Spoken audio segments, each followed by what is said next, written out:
Welcome to the Cosmic Connection, presented by Astrology Hub.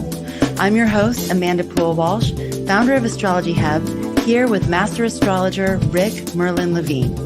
This is your place to explore the order and beauty of the cosmos and your connection to it all.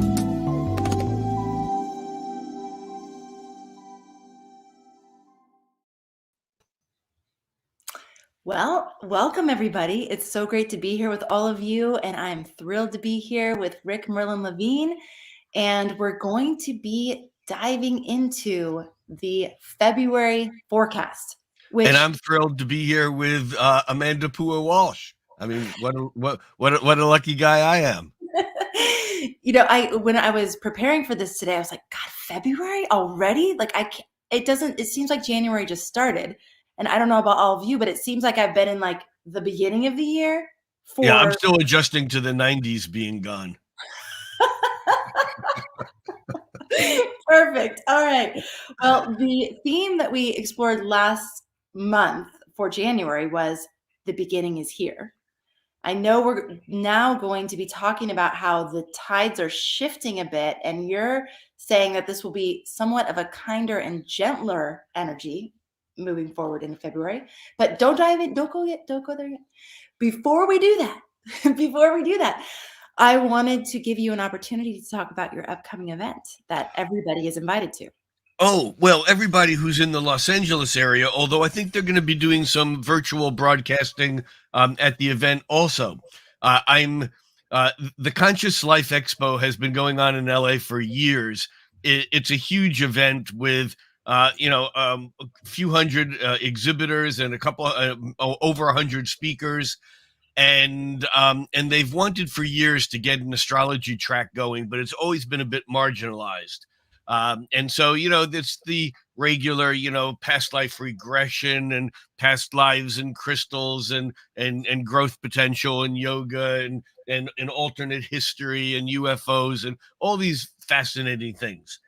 But this year, first year ever, there's going to be a full-on astrology track featuring yours truly. All right. And all I can say is they have me working. If you're in the Los Angeles area, this is going to be at the LAX Hilton, at the Hilton at the airport in Los Angeles. ConsciousLifeExpo.com. It's the full catalog is there. They even have a Spanish-speaking part of the program. It's a huge program. I'll be doing a lecture on Saturday, a panel discussion on Saturday afternoon with a couple of other astrologers, including David Palmer, Leo King.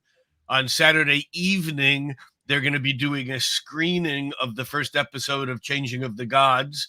And then I'll be leading a panel discussion after that. On Sunday, I'm doing another lecture on reincarnation. And then on Monday, after the event is over, I'll be doing 3 segments. You can go to 1, 2, or all 3 of them. The program is online. It's in depth. And if you're in the LA area, it'll be a lot of fun. If you're coming there from Astrology Hub, please come up to me, introduce yourself, and say, Astrology Hub, and I'll be extra nice to you. Or Thank you. Before we jump into the material, though, for today, I also wanted to mention that many of you know that I had a bit of a Instagram disaster where my account was stolen and I couldn't get help. And for months, I went back and forth with them, or I should say I went forth, but I never got anything back.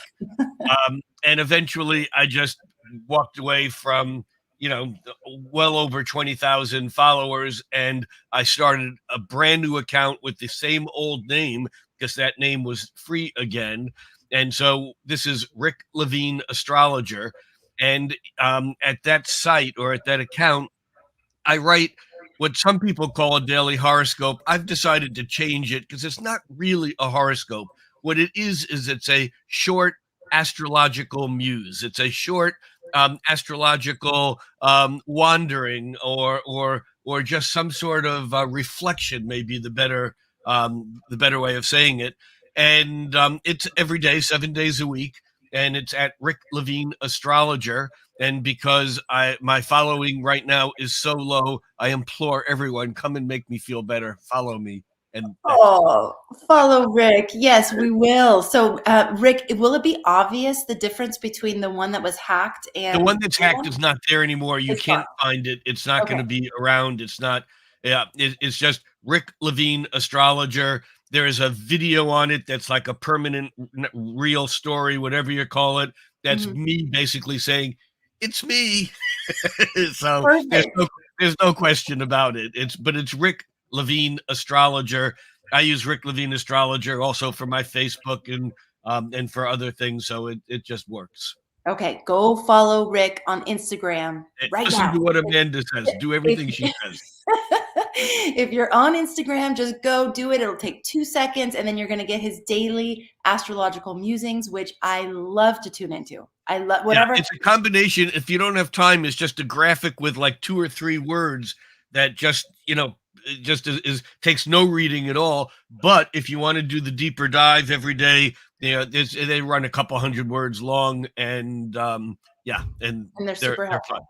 Yes, they are fun. And isn't it your photography that you feature on there too, Rick? Well, I do sometimes. The bottom line is that I've been doing this long enough that I really kind of ran out, and so I do use my photographs on occasion these Mhm. days. Mostly they're stock photographs, though. That's what I've resorted to, and it's like the difference of what it is every day is just it's like a daily horoscope, but it basically just says, here's the key feature of the day, and here's what we might want to do.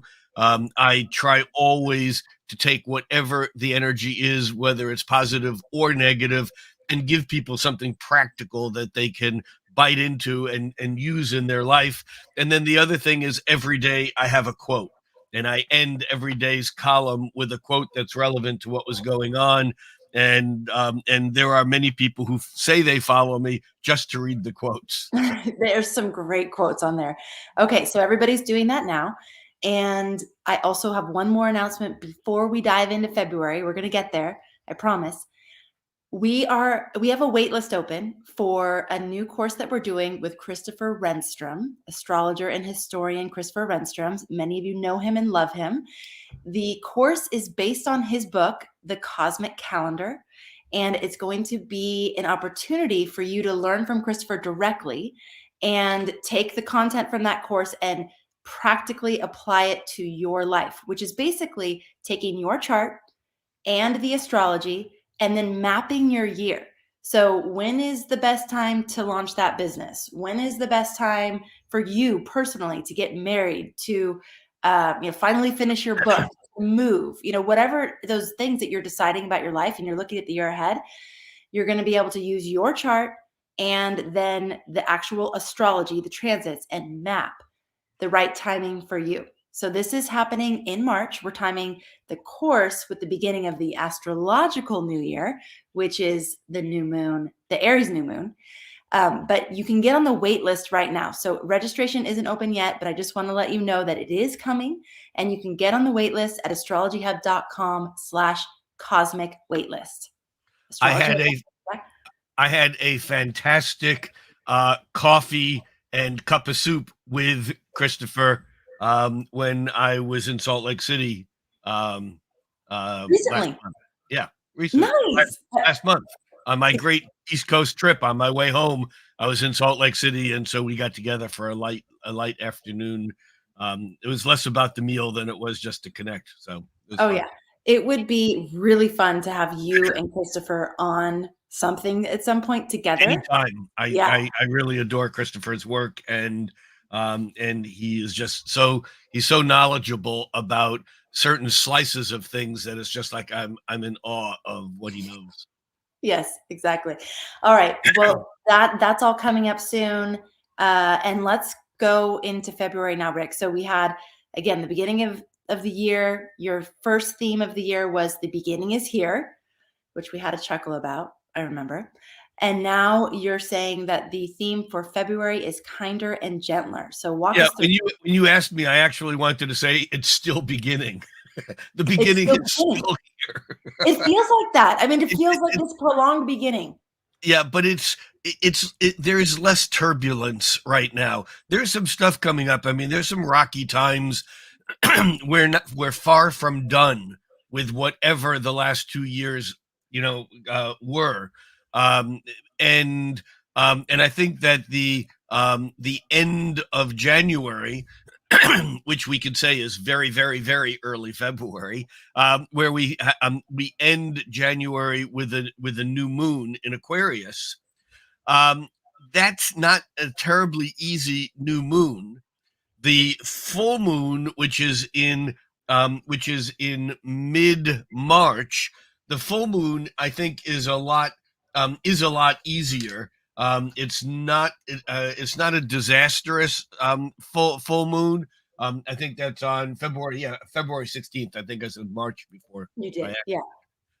But that full moon is a relatively sane full moon. We'll drill down on that in a little bit. But because February is so short, February is, I'm coining a new word, new moonless. New moonless. Amazing. Yeah, because there's a new moon on January 31st, Mm. and that means that January has two new moons in it because it had one on the first and one on the 31st. But the crazy thing is that March has two new moons in it also, because the new moon that actually in some places on the planet will be late at night on February 28th, but in most places, including Seattle and Hawaii, that new moon will actually occur on March 1st, which means that March then has, like January, two new moons, which is kind of crazy. It's poor February doesn't get one. After the revolution, February will be given that extra new moon again to kind of make it so that there's not haves and have-nots in the months. Nice. I like it. So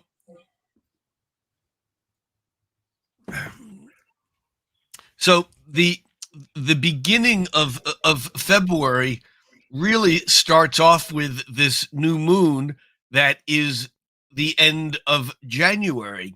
And the reason why this is so interesting and significant is that, we, for well over a year, we've been talking about this ongoing Saturn Uranus square.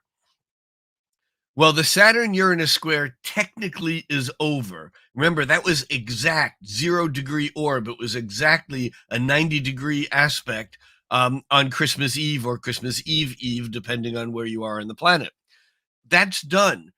By February 1st, Saturn, which is moving direct now, is at 15 degrees of Aquarius, and Uranus is at 10 degrees of Taurus.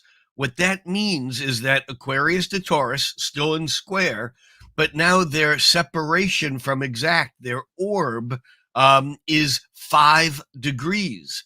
And so 5 degrees, it's still an aspect, but it's certainly weakened compared to where it was when it was exact back in January of 2021, and then in mid-June, and then the end of December.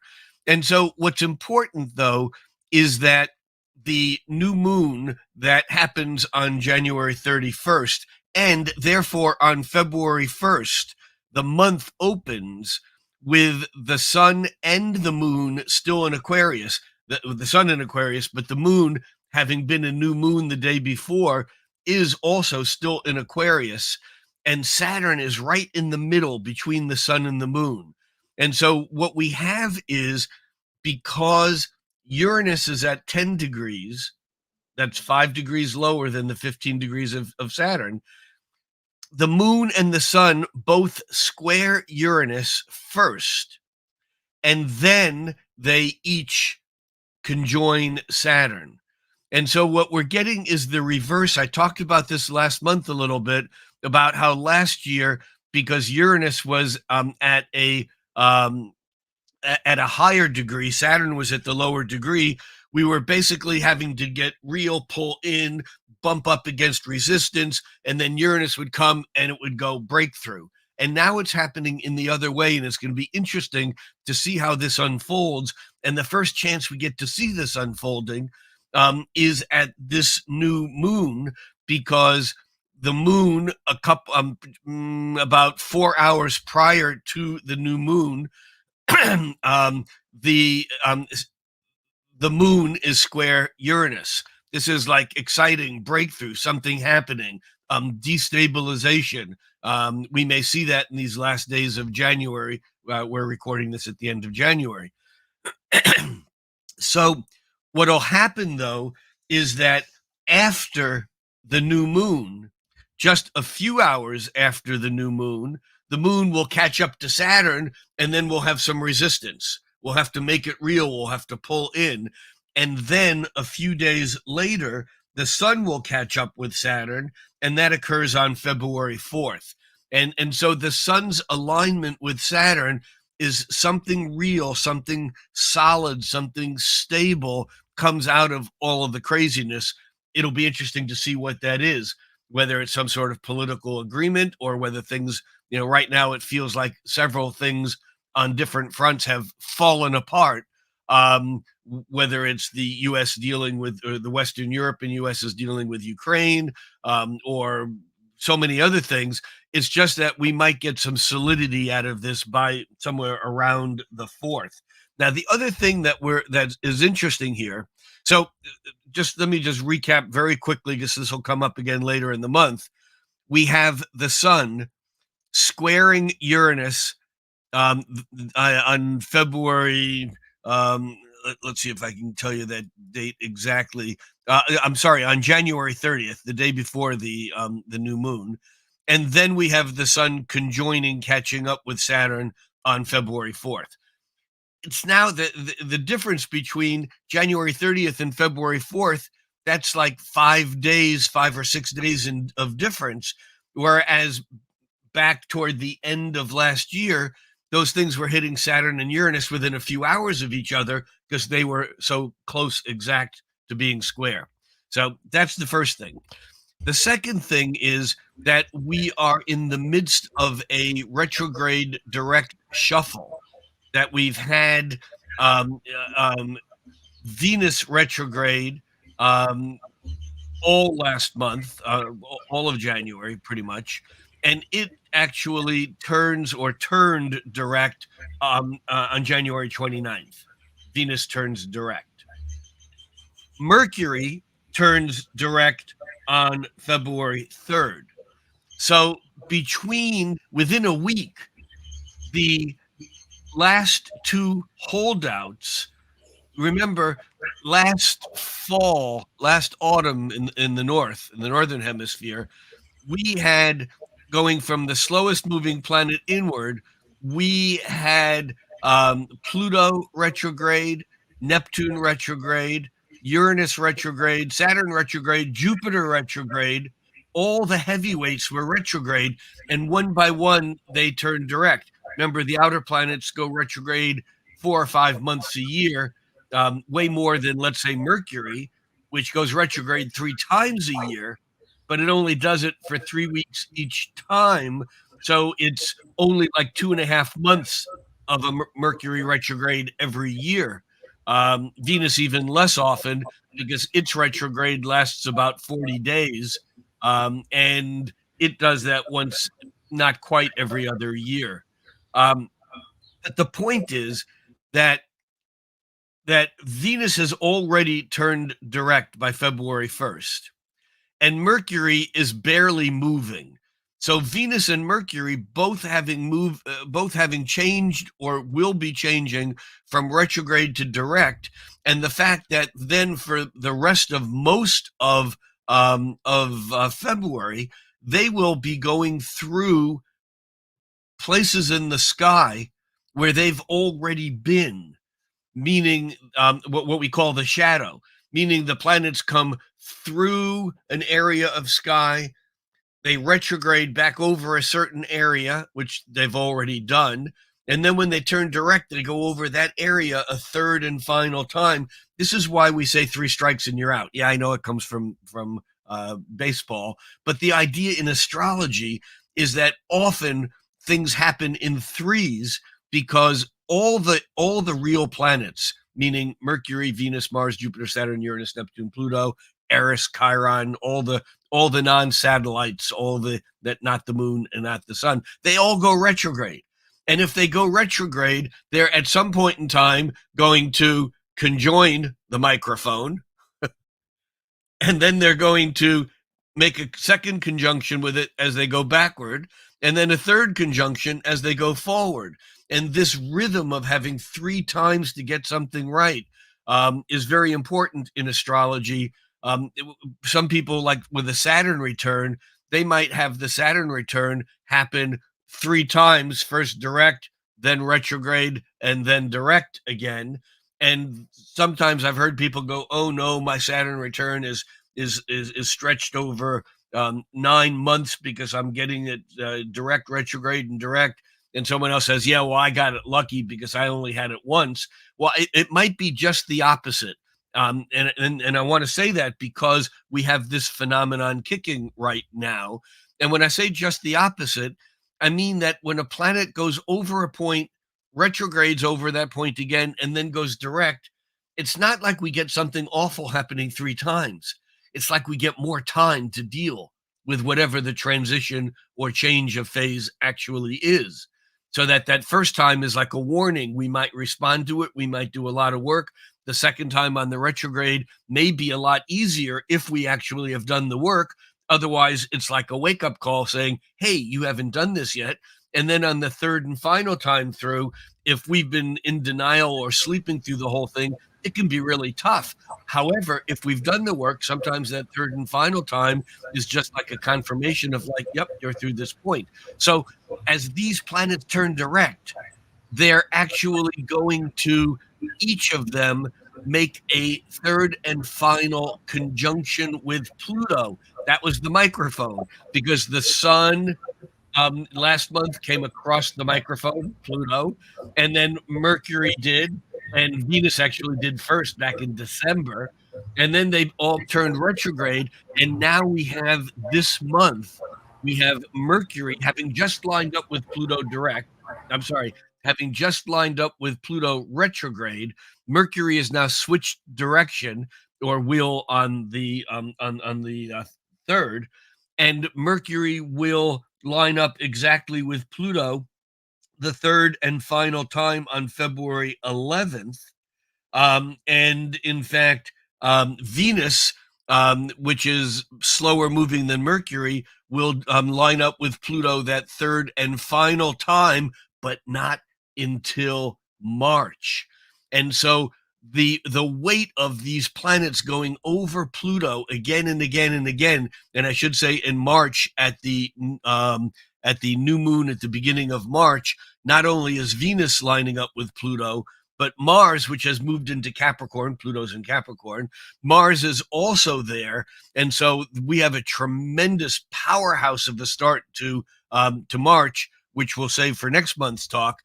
Right now, I just want to make sure everyone understands that when planets go over Pluto, in this case, the sun, the moon, Mercury, Venus, Mercury and Venus 3 times, the third time coming up for each of them, and Mars only once at the beginning of March. All of this is about things that are hidden, Pluto, the underworld, things that are unconscious, things that we're in denial over, things that have to do with power and expression of power coming to the surface, things coming up from the underworld, from the unconscious.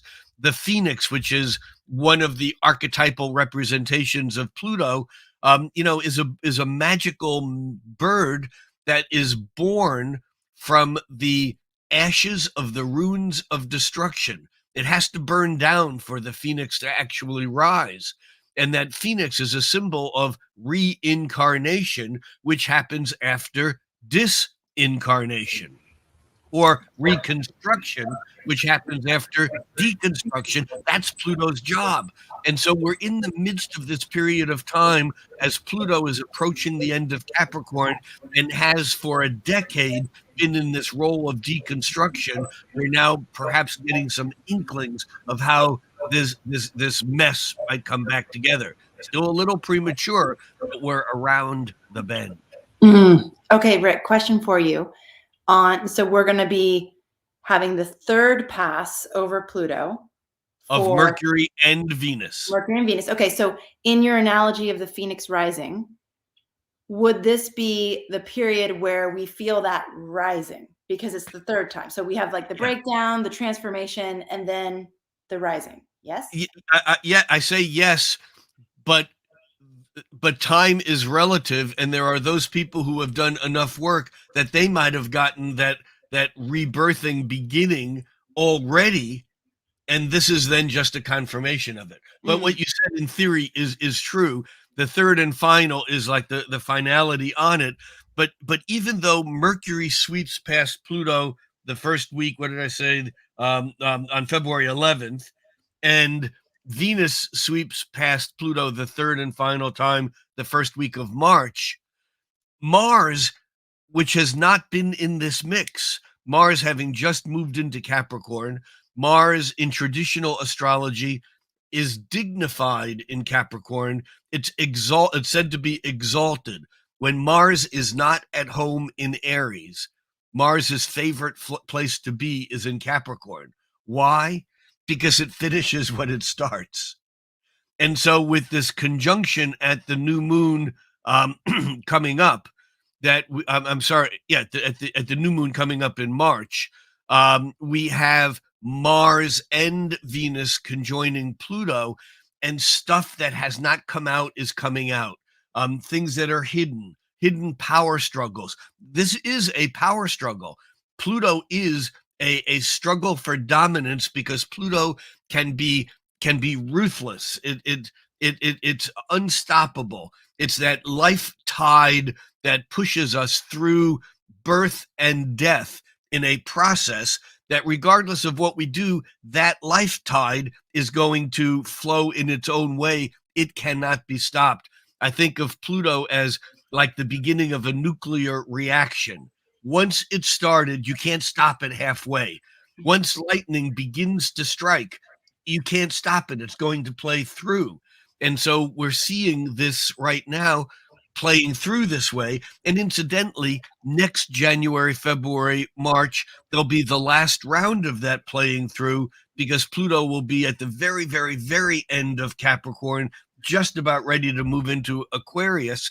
And so we're definitely feeling the edges of what's coming, but we're still not there. Okay, another question for you. So you say that Mars conjoining Pluto in Capricorn is going to happen around the new moon in March. Now, I've heard astrologers say that when it's Mars, you feel the energy leading up to it. So in February, will we be feeling that energy yet? And then it sort of dies down after in March?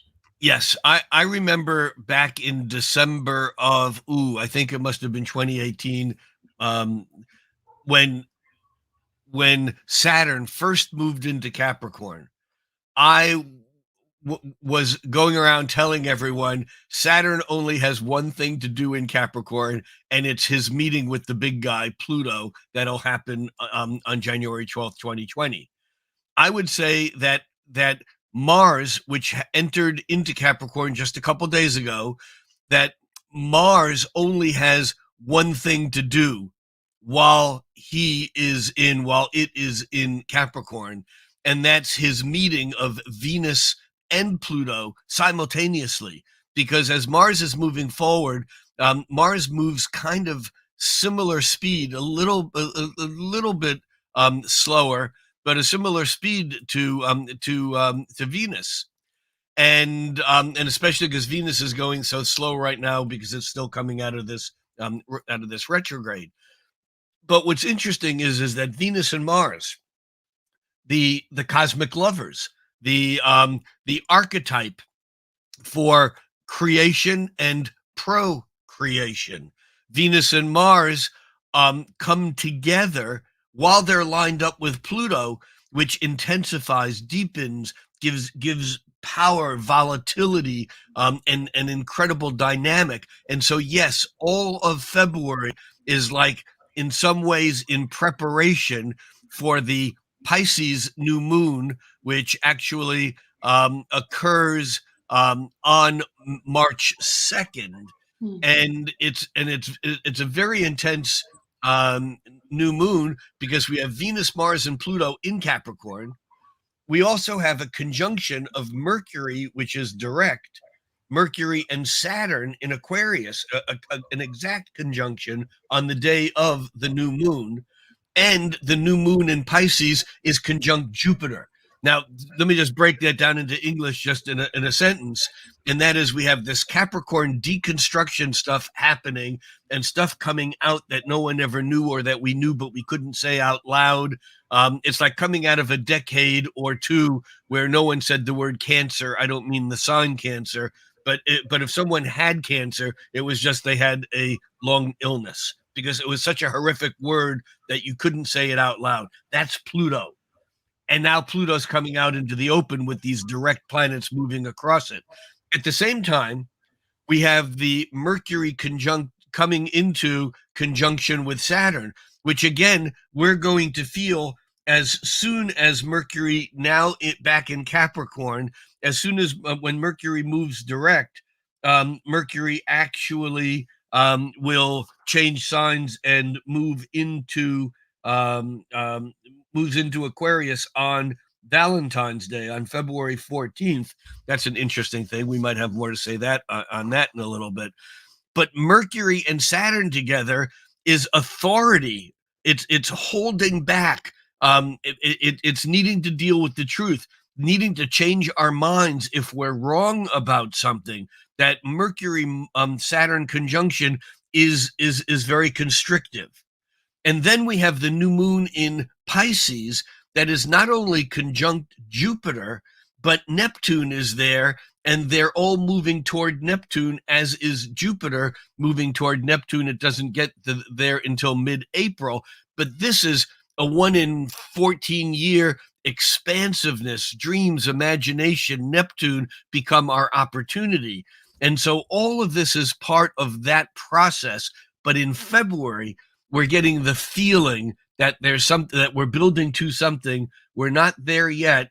It's relatively smooth sailing. Now, I say that, but there are so many things right now on the planet that are like tinder boxes, that any of them could be, set off into a disaster, if you will. But astrologically, it looks like we're building things toward the beginning of March. All right. So the energy is mounting, but it's a little bit gentler in the amount of eruption or surprises or intensity. But we are like moving towards a point, and that point is mainly this Mars Venus conjunction. I'm sorry, Pluto conjunction in Capricorn, plus the Jupiter Neptune Pisces action that's all happening at that March 2nd new moon. Right. Well, the Jupiter Neptune is still 8 degrees of orb. That's not exact until April, but Right. but at that new moon, we have the sun and the moon and Jupiter and Neptune all cohabitating, all sharing Pisces energy. And although there may be no surprises, that doesn't mean that there won't be any disruption. I'll just say the Ukraine as an example. We don't know what's going to happen there, but we know. But if that turns into actual fighting on the ground for whatever period of time, we're not going to be surprised because it's already building up. Right. I mean, hopefully we'll figure out a way through it, and I don't want to say too much about that. Yeah. Just that we don't know what's going to happen on some of these other events, and there are many things like that. But but I think that there is a crescendo in early March around these issues. Can I ask you another question about this Mars Venus You're in Pluto? charge. You can Okay. do whatever you want. So you talked about Mars, Venus, Pluto revealing things, hidden things coming to the surface. What else, how else would you interpret that exact kind of configuration? It seems kind of unique, is it? I mean, that Mars, Venus, and Pluto are all conjunct in Capricorn together at the Yeah, very yeah, last yeah, degree? it is. I mean, Mars catches up with Pluto once every other year, a little Okay. bit less than that. Yeah. Venus catches up with Pluto about once a year, but give or take, well, actually take, it's a little bit more than a year. And so the individual conjunctions of the inner planets and of any planet with Pluto are relatively, a regular event. But the inner planets, the Sun, Moon, Mercury, Venus, Mars, happen all the time. Mhm. The fact that they're happening at the same time, that it makes it a triple conjunction, is a bit more rare, and it's also a bit more volatile because Mhm. Pluto is volatile. Pluto has the intensity.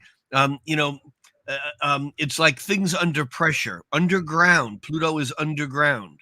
And it used to be that wealthy people owned what was underground: diamonds, copper, iron, tin. I mean, the real wealth was not in imaginary money, but was in minerals that was underground. A plutocracy is a government by, theoretically, people who have stuff stored up underground, Huh. because Pluto is that which is hidden. But we now relate Pluto, we often think of Venus as related to money. And in some ways it is. It's the money that buys nice things, Venus. It's money spent for pleasure, if you will. But Pluto is real money. Pluto is the mass money. Pluto, are the billionaires. That club. That's the plutocracy. And so as Mars lines up with Pluto, um, I think of my old astrology partner, buddy Jeff Jower, used to say that when you were around Pluto and Mars together, you knew that you were in a nasty neighborhood, because there's a power struggle going on. Mars, remember, Mars in ancient astrology is a malefic. It doesn't mean that it's bad. It means that it's difficult to manage.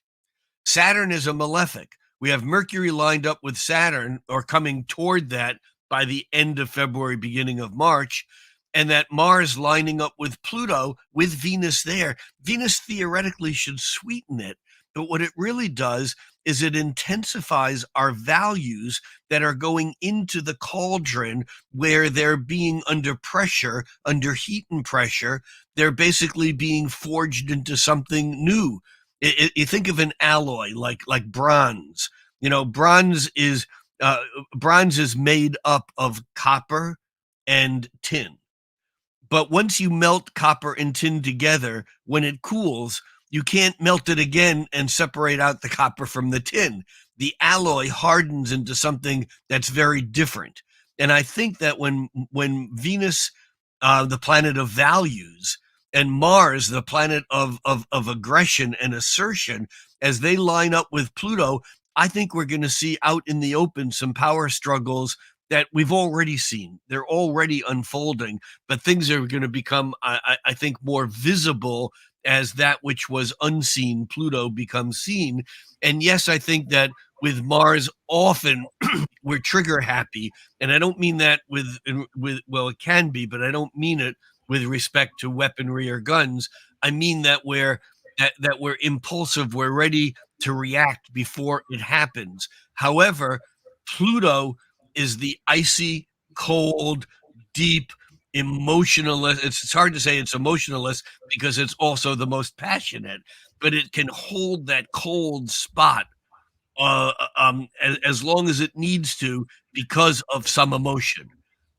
We take love or hate or fear, and we can take those energies that are so powerful, and with Pluto we can drive them so deep that it looks like where like Saturn does that in a way too. When you think of a Saturn person as being cold and calculating, and in fact, they may seem that way, but they may be an absolutely warm-hearted person that's cold and calculating because they're trying to get something done for their home, their family, their posterity, their tribe, whatever. So yeah, this is going to be an interesting month because even with everything I've just said, although it builds to this crescendo around the new moon, which is also weird because we think of crescendos at the full moon and seeds at the new moon. So, what is this seed, which is also a turning point, going to plant? But coming back to February, February is not March. February is a bit smoother and kinder, but it's going toward somewhere. February has an agenda. Its agenda is March 2nd. I love That that. doesn't mean everything will happen on March 2nd, but it suggests that things will happen around that period of time. Okay, so let's back up a little bit. That's really clear what you just described. Let's go to the new moon. Actually, this is so funny because we can barely talk about February because now we're talking about the next new moon, which is actually in January. And the current new moon, which was the last new moon, which was the end of January, and the next new moon, which is the beginning of March. Right. Exactly. Okay, but so February is in between, and that's what's important here. Yes. So the next new moon that's happening, that is going to be the new moon that's coloring the month of February, although it's happening in January.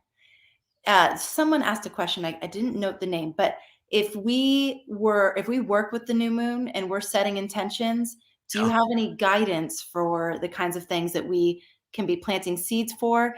And can you remind us again of the day and time of the new moon? I can. It'll take me just a second to give you the exact time. I do have it right here in front of me. The new moon is it is 9:46 p.m. on January 31st. That's Pacific time, which means technically that new moon occurs on February 1st in New York City, just 40 minutes into the new day. So this whole time zone thing is a little bit screwy here.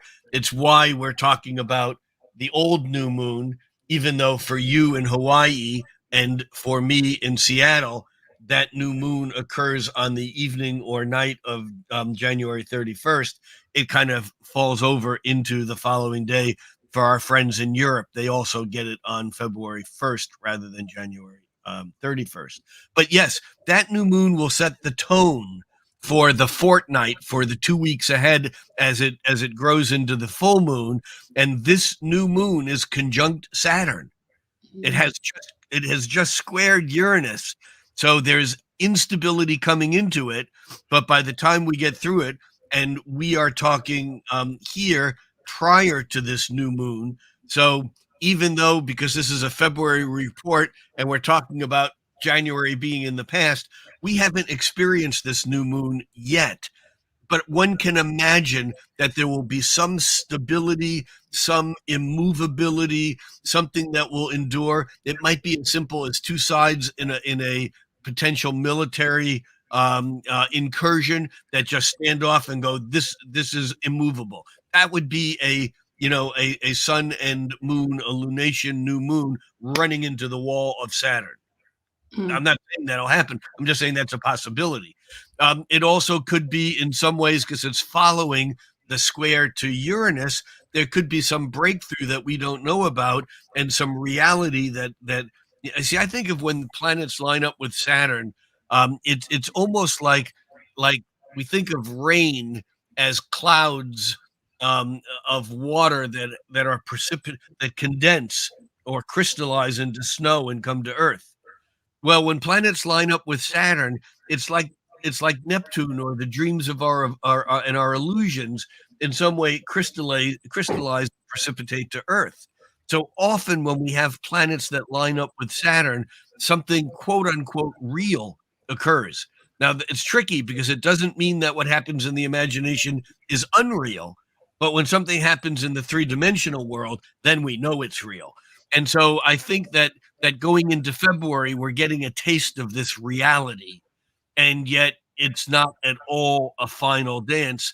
It's just the opening statement. The other thing, incidentally, is that at the new moon in March, we have we have Venus and Mars, which are on February 1st, are already in Capricorn. On the new moon in March, Mars and Venus are lined up with Pluto, Venus for the third and final time. That's the new moon in March. But the new moon on January 31st or February 1st, that new moon in Aquarius, that new moon has retrograde Mercury lined up with Pluto. And so we're getting somewhat of a kick of the same thing, two new moons in a row.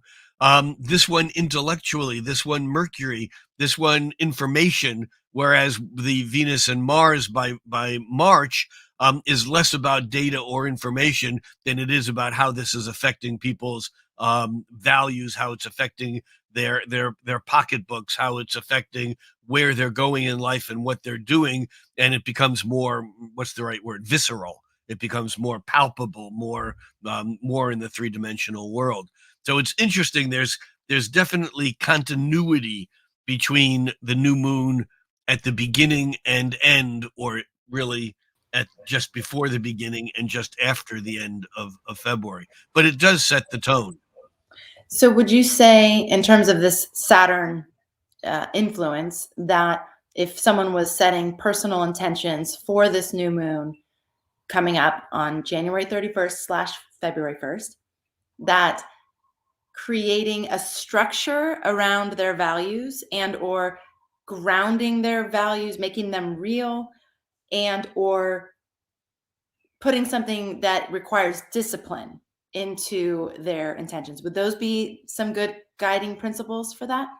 Spoken as an astrologer. Well said. Thanks. I would add one thing to that, though, and that is because the sun and the moon, whether it is a couple of hours before or a few days before, they both square Uranus.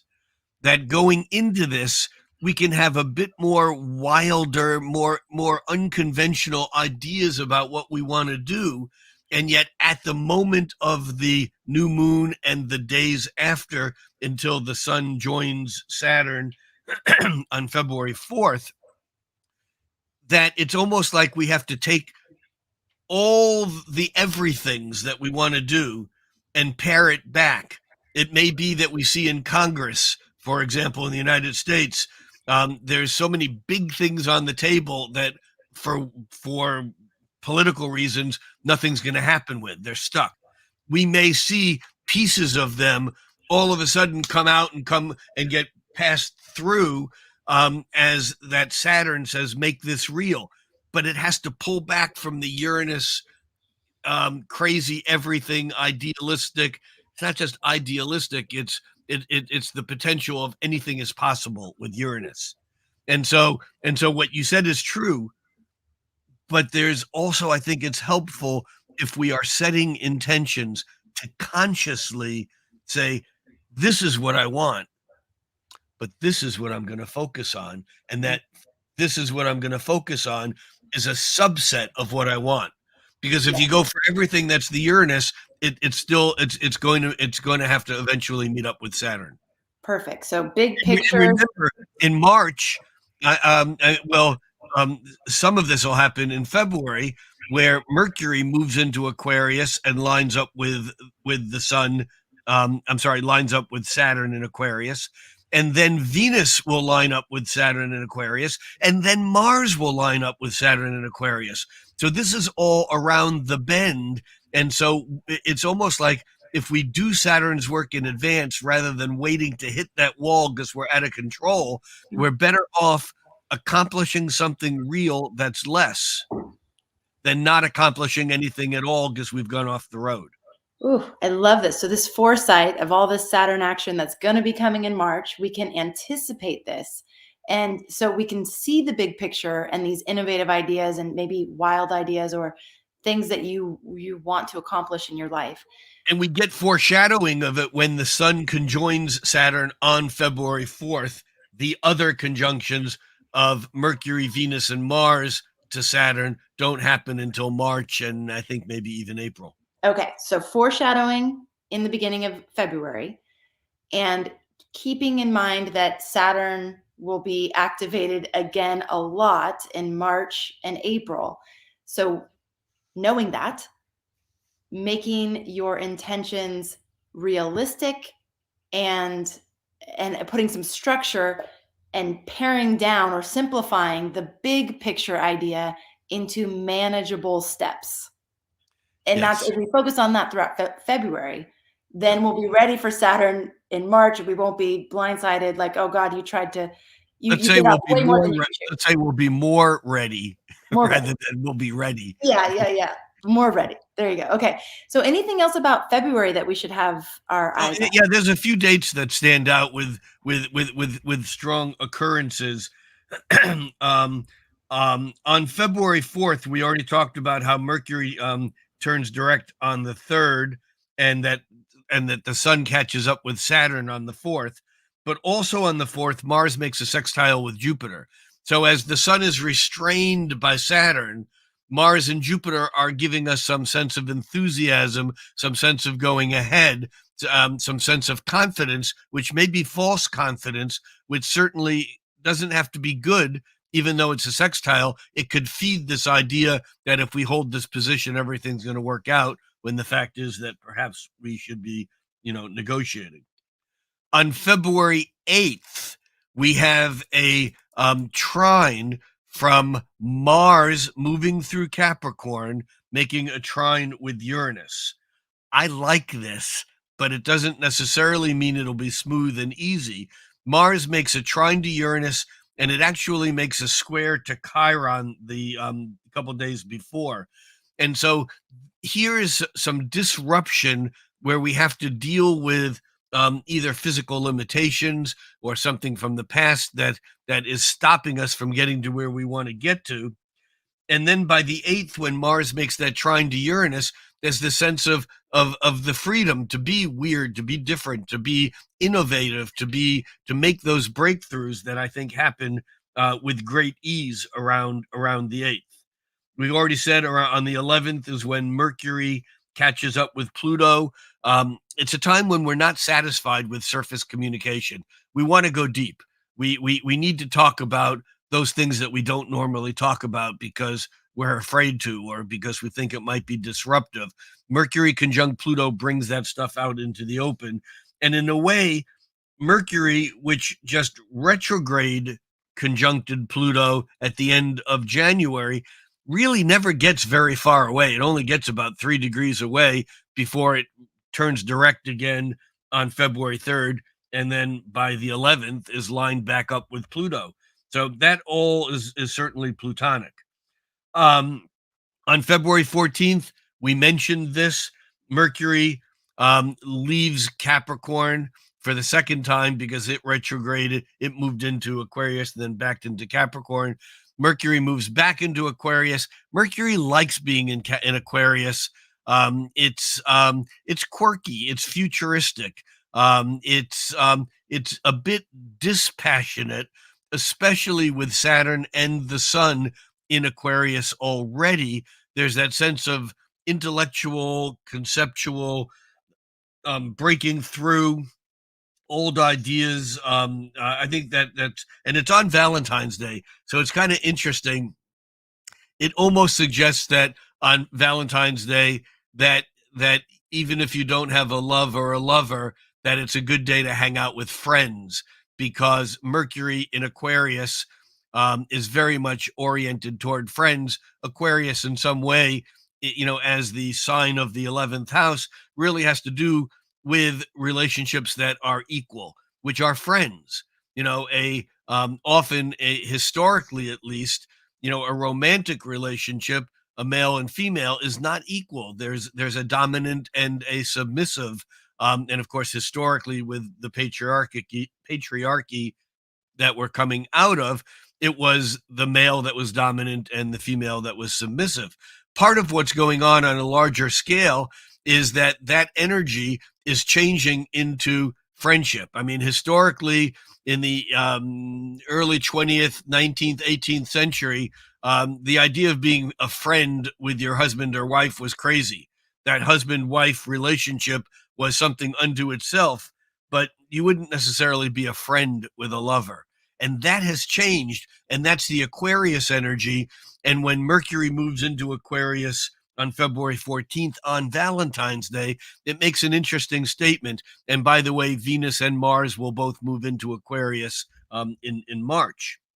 On February 16th, on the day of the full moon, on February 16th, and we talked about this full moon very, very briefly, but on the day, that full moon is in late Leo.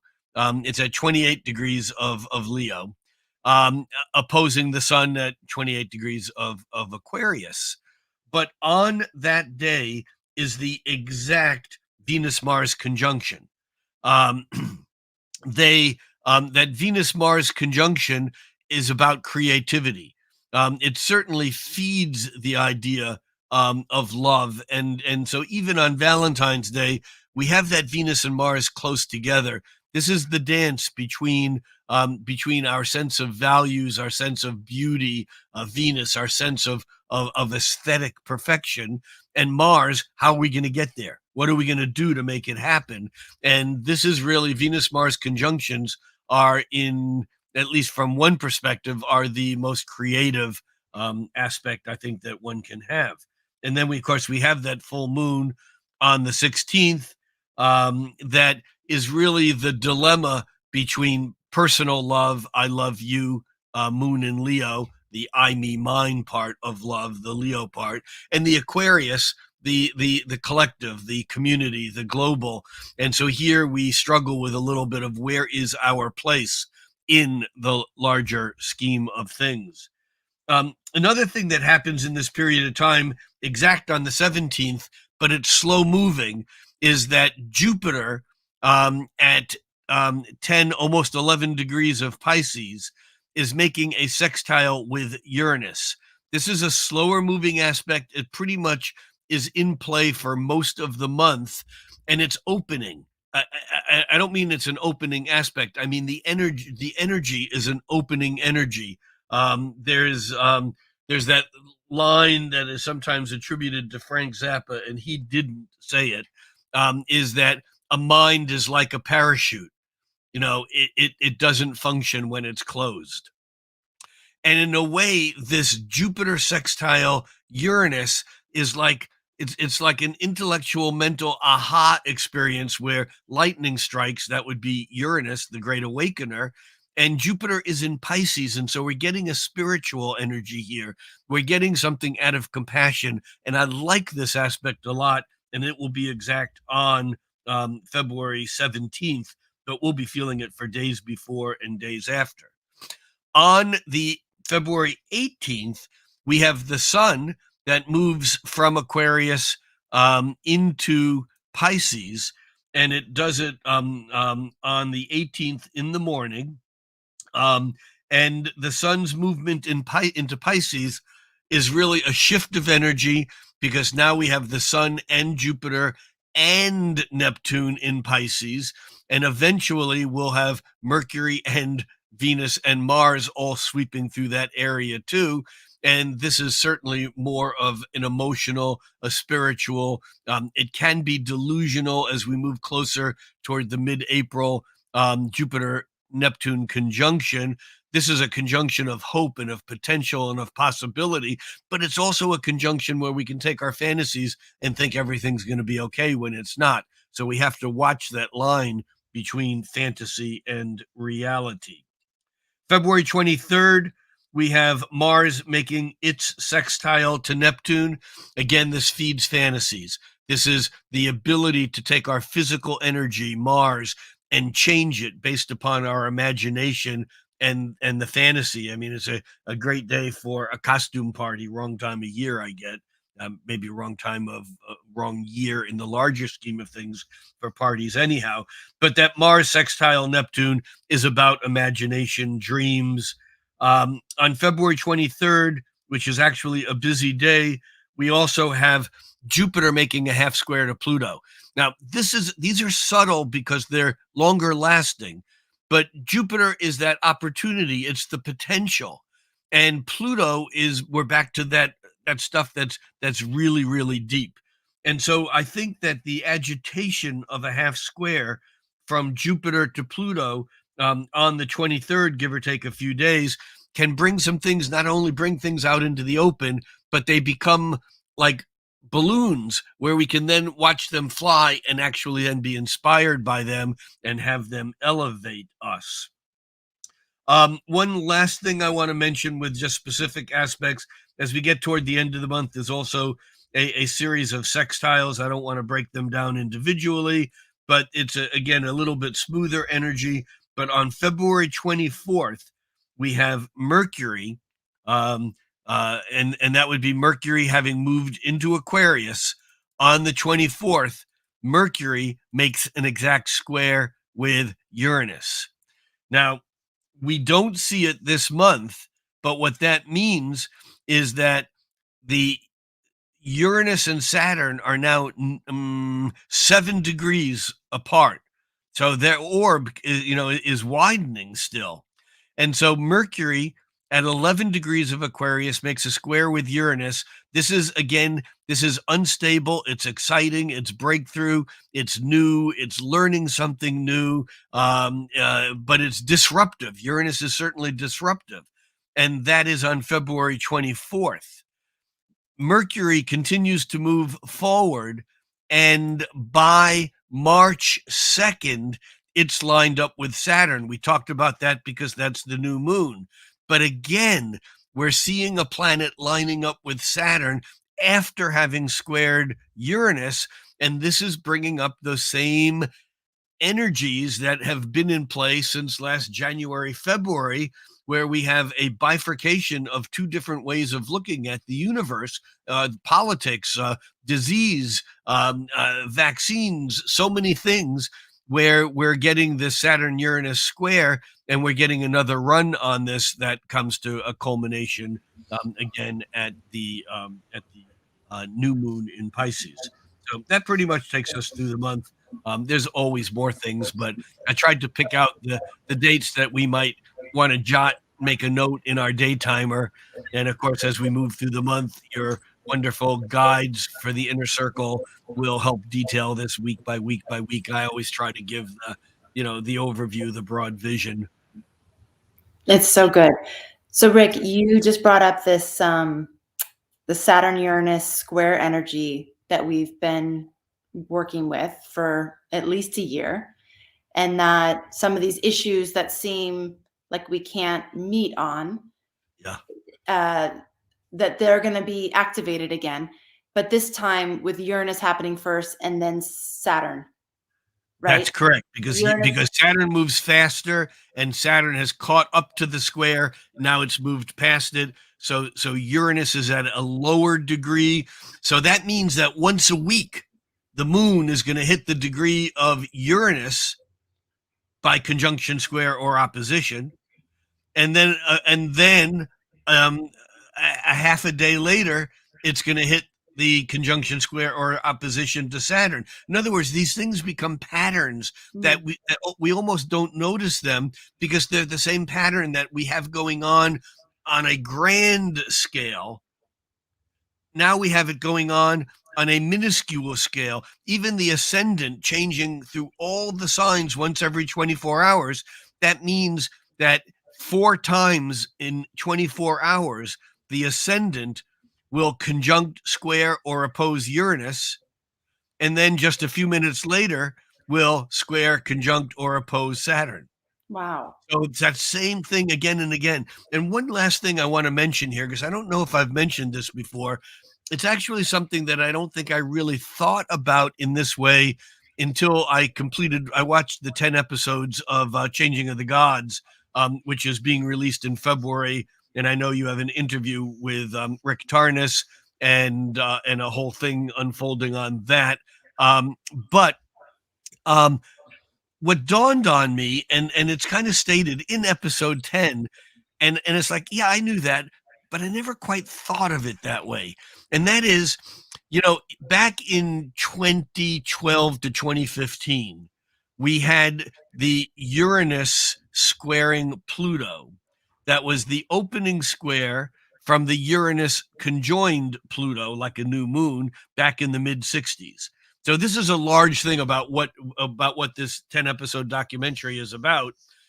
Is the new moon phase. In other words, the conjunction of Uranus and Pluto in the mid 60s, and then their square exactly from 2012 to 2015. But these slow moving world transits last for way longer than a natal transit might. And so even though the exact Uranus square Pluto, even though the exact of that was 7 times between 2012 to 2015, we're still in the ripples that have flowed out from those events. And even though the aspect is far from square right now, we're talking Uranus Pluto, in fact, it's actually approaching a trine. But here's the thing: it's, if you can think of Saturn as the sweep second hand. Normally, we think of Saturn as one of the slowest moving hands on the clock, almost like an hour hand, especially related to the sun and the moon and the inner planets. But if you think of the slow moving Uranus and Pluto, and you think of Saturn coming through that square, Saturn first lined up with Pluto and then squared Uranus. Uranus moves faster, so Uranus has separated from that square. All of a sudden, we realize that this all of a sudden we realize this Saturn-Uranus square doesn't exist in a vacuum. It's actually Saturn doing the final round of cleanup after the Uranus-Pluto square. Uranus square Pluto, they've widened now almost into a trine, but Saturn coming through it lines up with Pluto and squares Uranus. Even though it's wider than that square, it's basically tying up the loose ends and giving stability to all the changes that were in our face through the particularly 2012 to 2015, but through the whole 2010s period. Wow. That is an interesting perspective. I mean, I've been thinking of the Saturn-Uranus squares as like a standalone Me too, experience. Amanda. Me Yeah. too. Wow. Yeah. Fascinating. Okay. So we have a interesting month in that it's feels distinctly different than the months that we've been having recently. It's about time. Yeah, I know. This is the first time I've been able to say in a long time that it's looking like a kinder and gentler month. Some of the things that some highlights or just some like key phrases that really jumped out at me that you said. I mean, we have Venus and Mercury going direct.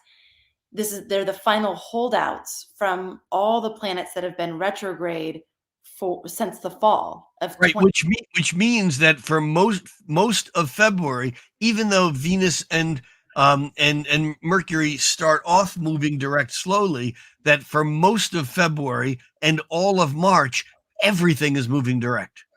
Which is amazing too. We haven't experienced that for a while. So having all this forward motion, this forward moving energy, you said that this month is a building month. It's building towards something.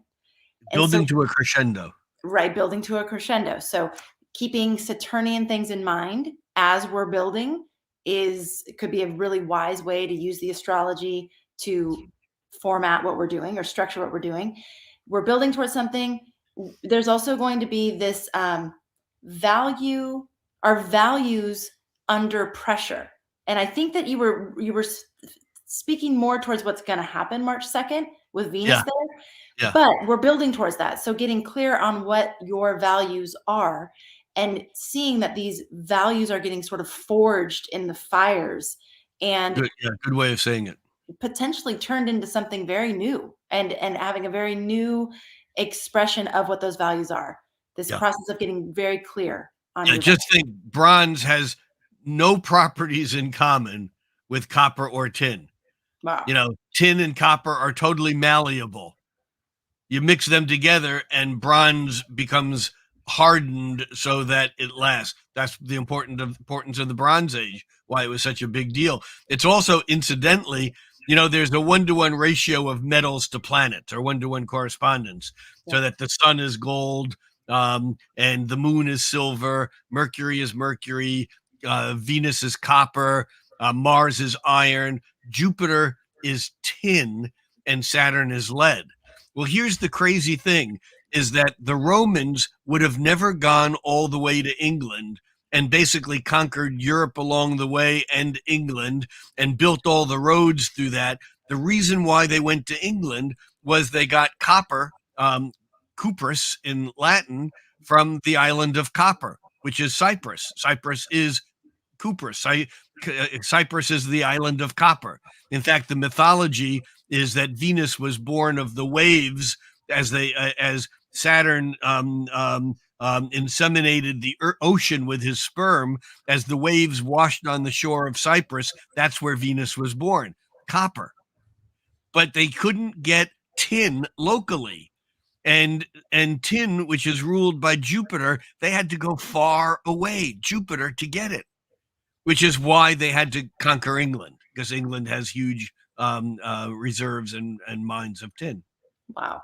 Which they needed to make bronze. Wow. Very interesting. Yeah, off track a bit, but an interesting. I love it. Oh, yeah. Great tidbit for us. Okay, so this is also going to be a time where more of the power struggles are coming out into the open. There could be, let's see. As they began to, even in late December, when Venus first conjoined Pluto before she went retrograde and direct. Okay. All right. And I mean, it's basically this idea of building towards this crescendo. I mean, you were the one who said in 2019 that the most important event of 2019 was the Saturn Pluto conjunction of 2020.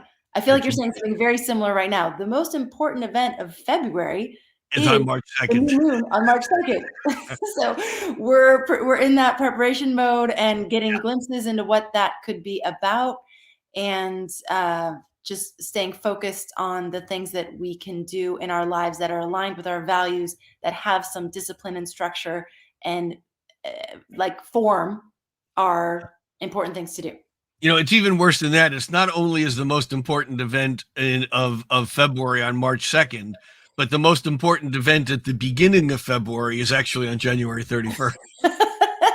Exactly. All right. You're going to have to change my contract and allow me to talk about more befores and afters. Well, your contract was temporarily changed for this episode, for sure. Good. Yeah. I mean, you're not going to get in trouble for that. You had to go there. Yeah.